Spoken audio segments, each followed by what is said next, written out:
name is Holly. This is my daily HAEDs on YouTube and Instagram, where I talk about more cross stitch and sometimes other crafts. On my last Flosstube number 6, L'Oreal, if I would show my fully kitted up projects, and so I've compiled, did all the pictures and everything just for you, L'Oreal. And first I'll give you an example of what I normally do. I did show it, I think in Flosstube 5, but what I normally do is I just use these bags. They're waterproof, they're cheap, they're just the right size for for a floss box, so I'm very happy with it. But what I do is when it's fully kitted up, I will have my AIDA. I will usually label it with the count and the project that it's going to be going for.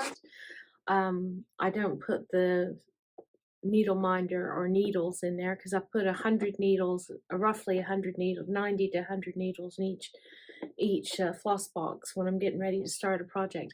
But usually what happens is I just transfer the needles, and once I finish a project, I put the needles in a needle minder from that project, from that bobbin box, into the next project I'm starting. And that way I've always, but I wear needles out and I bend them and break them or whatever, so I always have some in the stash waiting for me to go. I usually have enough needles for 5 projects, but I generally only have about 4 projects going, and I use a 28 needle. Usually the short ones, short tiny ones, I prefer to have them that way. Also, what I'll do is I'll put a paper, and you can see where I've done my calculations about what size fabrics I'm comfortable using. And I usually put, it's fully kitted up, what I've ordered, and this has the different flosses. Look. So I have the floss list, and as I order them, I'll tick off the flosses that I've ordered and put them in here so I know I've got them in the box. And that is just sitting on the, and if I'm really good, I'll put a label on it. And that way I'm ready to go with the projects. And I don't have a set order. The only one I had a set order on what I was going to start next is what I've just finished, Mini Evening by Leonid Afremov. I just started that one, and that one was supposed to be started 2 projects ago. I got tempted by Angie Slowly Crafts, who just did a video today, which is wonderful. She put up her first Flosstube video.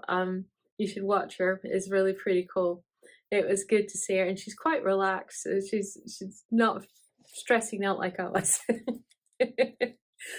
Anyway,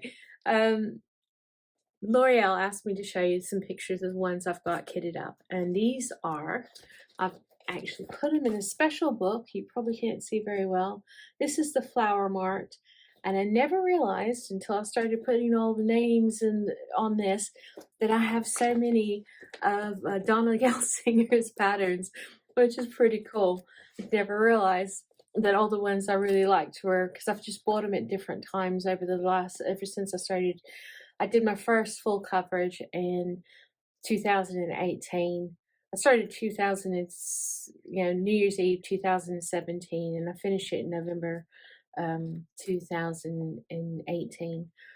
And that was I was just working on that particular full coverage by itself. It was dimensions, but I'll show that to you one day. But this is, ever since then, I've just been buying a few patterns here and there, and I don't have that many. I've got more free ones than anything else, kind of.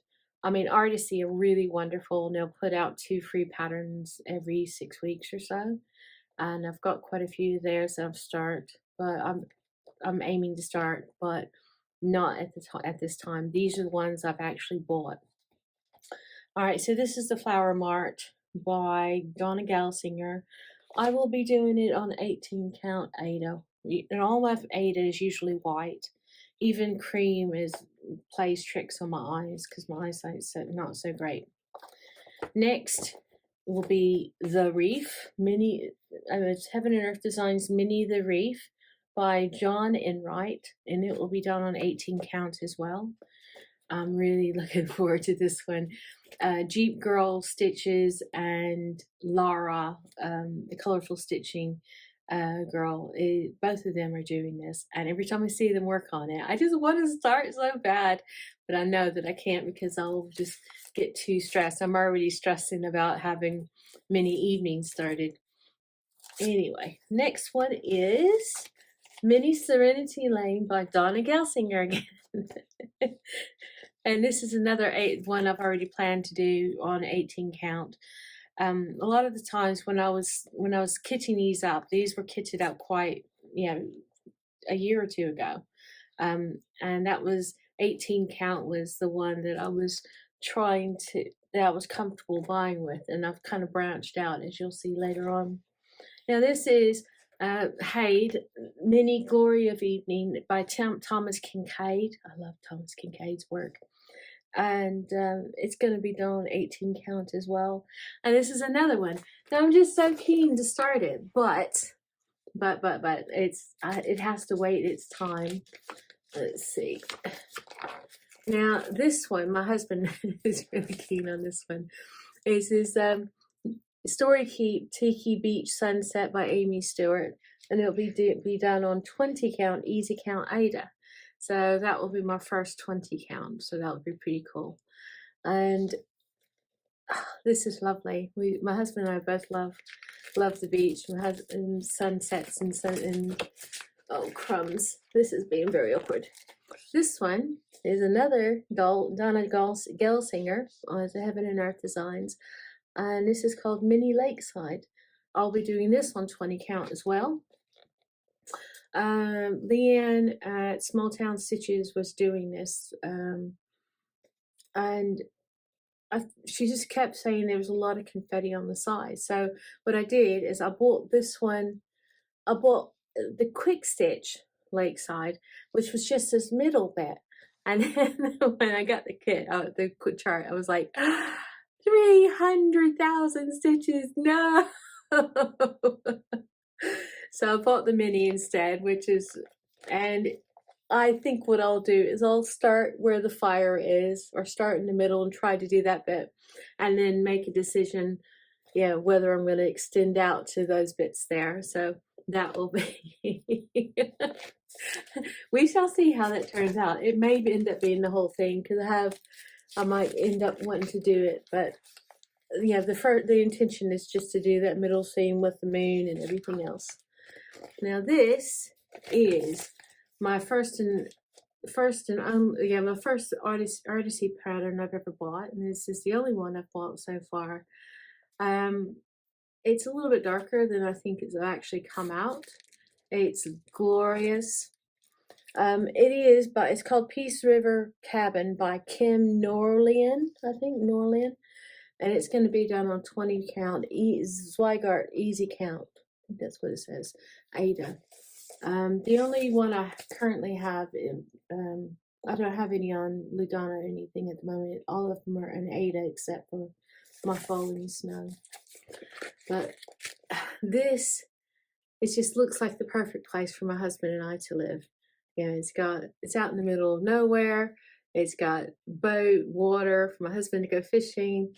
It's using that blue pickup truck, which my husband's favorite color is blue, and we'd love to have a pickup truck like that, I think. This is the Mountain Cabin, the Mountain Cabin by Dominic, Davison. All my projects are small. I don't do the bigger ones. So mine will always be the minis, the Storykeeps, or the ornaments. Anyway, this is by Dominic Davison, Heaven and Earth Designs, and this is going to be done on 18 count. Silha on Instagram is doing a wonderful job on this, and someone else is as well, but I can't remember which person that was, I'm afraid. Okay, and this is my newest purchase. I picked this up on the Labor Day sale, or the Labor Day weekend sale from Heaven and Earth. This is Mini Snow Much in Love by Dona Gelsinger again. And this is, oh, it doesn't have any fabric because I just bought it, but I might have some fabric spare in one of my other projects that I'm going to check and see if I can use it for this.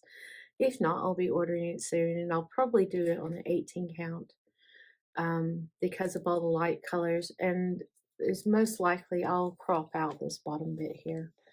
It's a lot of white and a lot of light colors, and my eyes are not very keen on light colors, even though that's very pretty. But I think my husband, I was showing to my husband last night, and he was saying that he might want like a quote down here or some other kind of words for me to put down here underneath. So that would be pretty cool. And the reason I got it, because it reminds me of my husband and I. I know.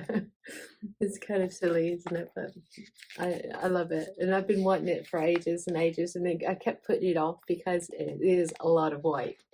So this one is, I haven't kitted this up.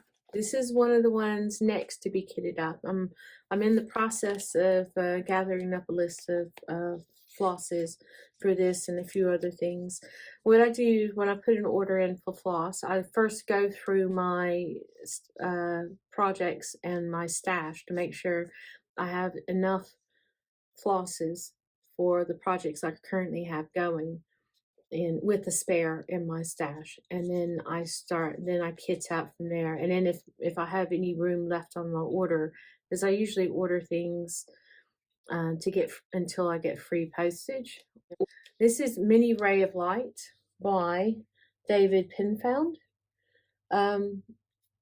This is like I said, I haven't kitted this one up yet. It's next in line. It does have fabric.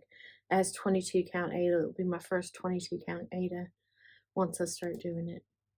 And that's gorgeous. And it's still not, doesn't have the most, it doesn't have the same, this, the printout is not as pretty. Now this one is the next ornament. I think this will probably be my last ornament. I'm not overly keen.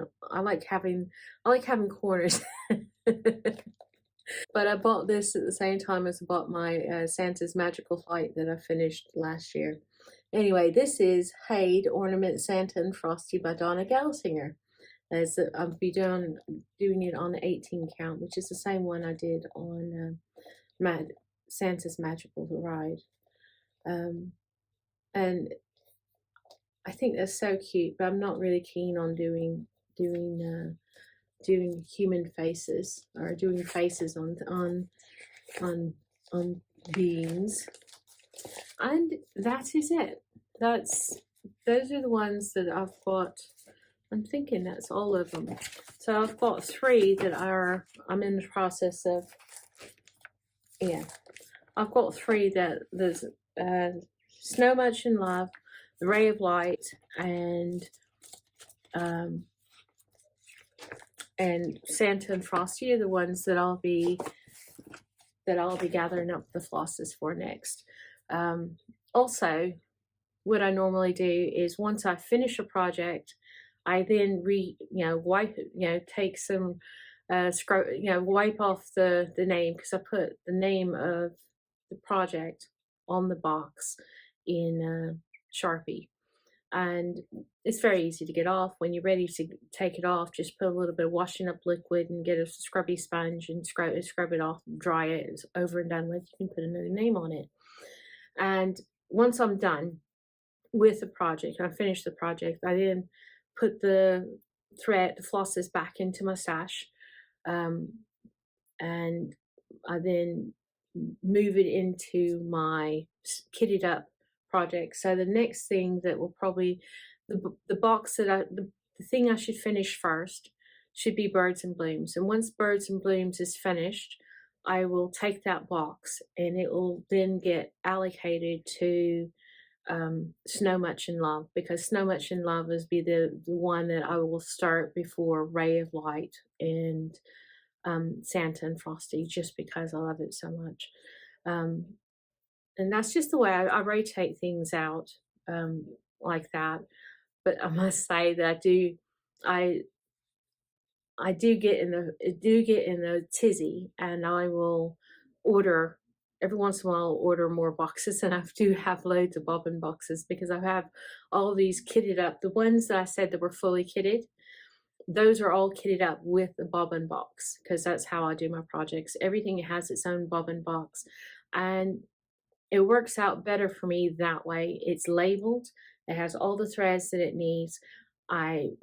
When I get done with the thread, if I've stitched as far as I can, there's nowhere else for me to go with that thread, because I usually like to cross country as much as possible and hopefully finish. If I don't finish, instead of leaving the thread hanging, usually, unless I'm planning on using that same thread the next day, I will just end the thread and then tuck the bobbin, the thread into the threaded needle into the bobbin, and it's sitting there next to the number, so I can look at a bobbin and it's sitting in the bobbin box, and it will show that I have a threaded needle right there, so I'm ready to go next time. And it works out best because it's like falling snow is 1/1 on 25 count. So that's the only project at the moment that I've got one thread. The rest of them are 2 threads. And technically I could use the same bobbin box, technically, for the other 3, because they're all 18 count 2/1.